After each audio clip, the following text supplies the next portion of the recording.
श्री स्वामी समर्थ. तर आज आहे नवरात्रीची 8वी माळ म्हणजे महाअष्टमी आहे आज.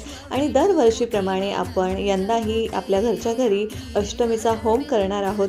त्यासाठी मी इथे घेतलं आहे साखर, तांदूळ, तूप, जवस, पिवळी मोहरी, काळे तीळ, गुगळ, होमपुडा, कापूर, एक शेणाची गौरी घेतली आणि आहुतीसाठी लागणारं सगळं सामान एका प्लेटमध्ये तूप टाकून छान एकत्र करून ठेवलं.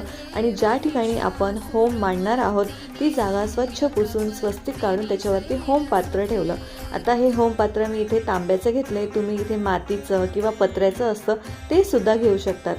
होम पात्राच्या तळाशी हळदी, कुंकू, अक्षता टाकून त्याची विधिवत पूजा करून घेतली. होम छान पेटल्यानंतर आपल्याला आहुती देण्यासाठी सुरुवात करायची आहे. ह्या 3 बोटांनी आपल्याला आहुती द्यायची आहे. ओम ऐं ह्रीं क्लीं चामुंडाय विच्चे स्वाहा या मंत्राचा उच्चार करत छान असा होम संपन्न झालाय.